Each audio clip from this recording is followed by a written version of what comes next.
بله 20 سال دەرباس بوون گرنگیە 12 ئادارێ دۆزا کوردە هەروەها گرنگیە vê rojê em derbasî qamişlot bin navê Ebdullah endamê Mekteba Siyasiya Partiya Demokrata Kurdistan Sûriye mêvanê min e silav bû tekekê navê navê giringiya 12 ئادارê di doza Kurd li Rojavayê Kurdistanê çi ye kerem سلاف اشترى وش حمو تماشواني كردستان 24 وسرساغيج مالباتي تاكروانا را دخاس كاك جمال براسي جرينجيا افي روجي نقش كردستان سوريا داخل يعني كرن بجميع دنيا وعالمي ويادي گرنگیا به روزی تویواتی گو ملت کرد دیوار ترسی و دیوار یگو رژیم سوری به سالا آوا کربو او دیوار رو خاند یادی ملت ما کاریبو به دریا سرحدان قامشتو و به خوینا باپا کروانا بله ناوی کردستان سوریا و دنگ ملت کرد بگهنه جیهان بتوایی جبرولو گرنگیا و روژه ام دبیجن بنگه حق بو بنگه 12 آذار بو بنگه جشورشا سوری ضد 2011 گو هات ضد 2011 دا جبر ملت سوری تجاری نکاری بو هكذا كرد بانا وي ديواري ترسي بشكينن و سرهلدانا كيت قامش تودا و بنقهاش ورشيدين كيكي نافنوها تيبي راما 12 آداري سالا 2004 كرد بيك دست او شورش بيكانين نها 20 سال السر و درباس بونا هري ماما يعني دستي كردية لێ ئەو یەکرێزینینە گرنگیە یەکرێزیە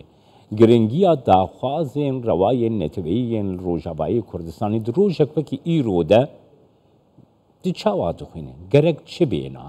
20 سال پشتی 12 ئادارە 2004 والله جهێم خابنیەیە پشتی 20 ساڵە مەنکاریە ئەم یەکرێزیە و یەک هەلوێستیە مالا كردي كردستان سوريا دا ام بجي بينن ودرفتك تفقرات سياسي كردي رهات بشتي صلاة 2011 وشورشا سوري بيكت ما انجمنا اجتماعي كردي دامزران لمخابن آليكي بالتني هيدا اوينا انجمنا قل شيكر تبلي انجمنان اجتماعي كردي نبو و دستلاتك وقت بديفاكتو سلطة امر الواقع تشيكر لسر كردستان سوريا ايرو دمشيني فاند بيجن كركا خوينا با كروانا خوينا با شهيدا ببي ريكا يكريزيه ببي ريكا يكيتيه دناب هزي كردي دا دناب بارتيان كردي دا ام لخوابقرن جبر ابدر فد بلكي جارك دي دوباره نبي ج ملت كردرا و ج تفقرا سياسي را ف تخوستن جو وكفيرو جي ام شخورا بتنا ميناك بچوا 2004 دا ملت كرد بيك دنگي و بيك رنگي داكتا شارعي باكر بيكريزيه وهلوشاندنا في رجيما دكتاتوري ستمكار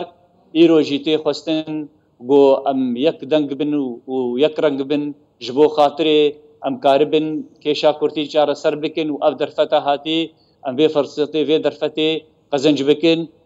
لي مخابن جديفرا جو ام يكريزيه بجي بينن ام دبينن روجانا اوفيسكا انجمن اجتماعي كردي يعني بارتي ديمقراطي كردستاني سوري تي شوطاندن لسر دستي جواني شورشگر يگو بسر پیاده ونا ل روجاوای کردستان سوریه كيكي نافع وكي قوتا كرم كري يعني 20 سال بري يك ريزي يك دستي شعار وخابات وبراتيكا خلقي روجاواي كردستاني بو لي ايروجي كيك نافع براستي قرم روجي خلقي ببرسي خلقي روجاواي كردستاني حموجي داخوازا يك حلوستيه يك ريزيه كن قالوا اف يك ناي وي واتيكو تفجرا سياسي يعني اف ايريش نلقورا خستي خلقنا نلقورا داخوازي خلقنا بروفاجي هيفي خلقيجي دشكينن كلام ككينا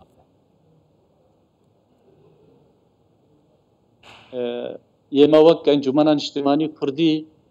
ما سيري كفتن جبوية كريزية ما انجام دان يكجي هوليريك اولير ددو دهوك ودستايا بلند ما تشيكر لي مخابن هر جارك جو قياده دكبي طنقا سيدا يان طنقا فيدا باندكي بيا كريزيه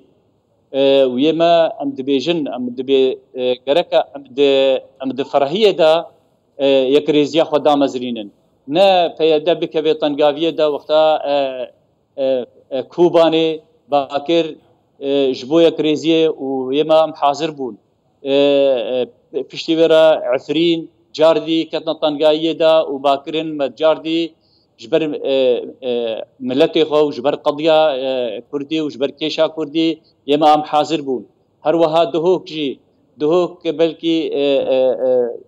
گەلکی لاواز بوون و وەضعیوە دبن بانگا سەرۆک بەرزانیدا يما اماده بون لدهوكي وما امذكر بهبدوره اتفاقي لي بس قاباقو اوج وزحمتي درد كفن براستي لي توقيعه ونابنا خدي ولوي اتفاقي نابنا خدي بله بريزداري جبو 12 آذار 2004 كي نافع اندامي مكتب سياسي بارتيا ديمقراطية كردستان سوريا نافع عبد الله شخامش لول قلب